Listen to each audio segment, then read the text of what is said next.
Tally બદલાઈ છે ઝારખંડની.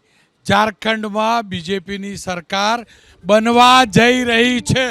અત્યાર સુધી જે રુઝાન મળ્યા છે 81 બેઠકની મતગણતરી જે થઈ રહી છે, જરૂરી 42 બેઠક 44 બેઠક સાથે બીજેપી ગઠબંધન ઝારખંડમાં સરકાર બનાવવા જઈ રહી છે.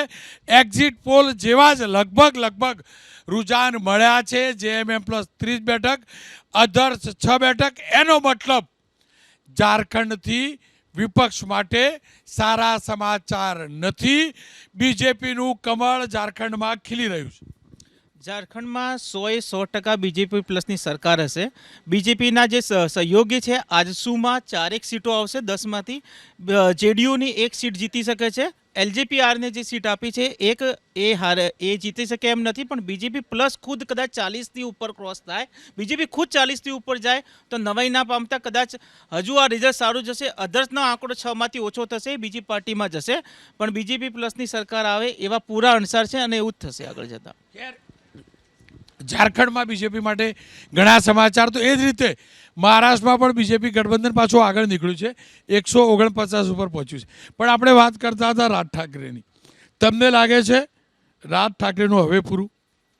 એ ચોક્કસપણે લાગે છે કે છેલ્લા 3 ટર્મની આપણે એનાલિસિસ કરીએ તો જે રાજ ઠાકરેનું જે વોટિંગ છે અને જે એમના જે ઉમેદવારો જે હતા અને સીટ હતી એ ધીમે ધીમે હાવ ખતમ થતી જાય છે. અને આવી સિચ્યુએશન જે છે એ અજીત પવારની આપણે શોર્ટ ટાઈમમાં એટલે કે 1-2 ટર્મમાં જોઈશું એવું સ્પષ્ટપણે દેખાઈ આવે છે. આંકડો બદલાયો છે. જો આંકડો બદલાયો છે, બીજેપી બહુમત માટે જરૂરી બેઠક કરતા હાલના રુઝાન પ્રમાણે 2 બેઠક પાછળ થઈ ગઈ છે. એ સ્પષ્ટ. હજી તો જેમ જેમ રાઉન્ડ ટોટલ 20થી 21 રાઉન્ડ થશે, એમાંથી હાલમાં તો જે 1થી 2 રાઉન્ડ જે છે એમાં લાગે પૂર્ણ થવા આવ્યા છે. પરંતુ જેમ જેમ વધુ રાઉન્ડ થશે, પરંતુ આપણે એ મુખ્યત્વે જોવાનું હશે કે જે 5% જેટલો વોટિંગ છે જે આ વખતે વધ્યો છે, તો એ કોને એટલે કે મુખ્યત્વે શહેરી વિસ્તારનો છે તો એ બીજેપી અને એનડીએને ફરશે, મહાયુતિને. બાકી જે છે જો રૂરલ વિસ્તારમાં વધ્યો હોય તો મને લાગે છે વિકાસ આઘાડીને ફરી શકે એવું સ્પષ્ટપણે દેખાય. હું ઝારખંડ માટે કહીશ કે ઝારખંડ માટેની જે છે લાડલી યોજનાનું અને બીજું પેન્શનરો માટેની સ્કીમ જે એમને જાહેર કરી અને આદિવાસીઓ માટે જે એમને કોડ જાહેર કર્યા છે અને યુનિફોર્મ સિવિલ કોડની જે બીજેપીએ વાત કરી છે, મને લાગે ત્યાંની પ્રજા જે છે ભ્રષ્ટાચારથી જે છે એ ઉપર ભ્રષ્ટાચાર નાથવા માટે અને વિકાસ ના થયો હોવાને કારણે પણ આવું ઇન્ડિકેશન બતાવી શકે. ખેર, મહારાષ્ટ્રની ટેલી 144, 127 જે ચર્ચા થઈ અજીત પવારવાળી, તમને લાગે છે સંભવ છે?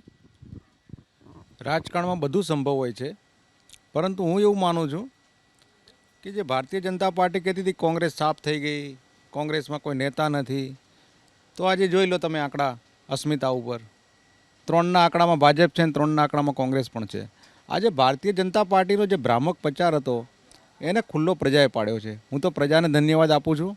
અને હજી જેમ જેમ ચૂંટણીઓ આવતી જશે તેમ ભારતીય જનતા પાર્ટી ખતમ થતી જશે. આજે મને ગર્વ છે દેશની પ્રજા ઉપર કે ભારતીય જનતા પાર્ટીને જે રીતે ધીમે ધીમે સાફ કરવાનું કાર્ય પ્રજાએ પકડ્યું છે એમાં પ્રજા 100% સફળ થશે. અને આગામી દિવસો ભવિષ્ય અને ભૂતકાળા દેશનું કોંગ્રેસ જ રહેવાની છે. ભલે સ્વાભાવિક છે કે વચ્ચે આ લોકો જે ભ્રામક પ્રચાર કરીને સત્તામાં આવી ગયા છે, પરંતુ આગામી દિવસોમાં દિન પ્રતિદિન કોંગ્રેસ પ્રગતિ કરતી જશે. આ પવાર પરિવાર બ્લડ પ્રેશર તો વધારશે તમારું. જુઓ, હજી સુધી એક પણ દ્રશ્ય સેલિબ્રેશનનું નહીં આવ્યું. હું 2014માં બીજેપી કાર્યાલય ઉપર હતો મુંબઈ, મહારાષ્ટ્રના. સેમ સ્થિતિ હતી. સૌથી મોટો પક્ષ, સૌથી વધુ બેઠક, પણ સેલિબ્રેશન કરવું કે ન કરવું એનું કન્ફ્યુઝન હતું. તમારી 95 બેઠક, 144 સેલિબ્રેશનના દ્રશ્યો કેમ નથી આવી રહ્યા?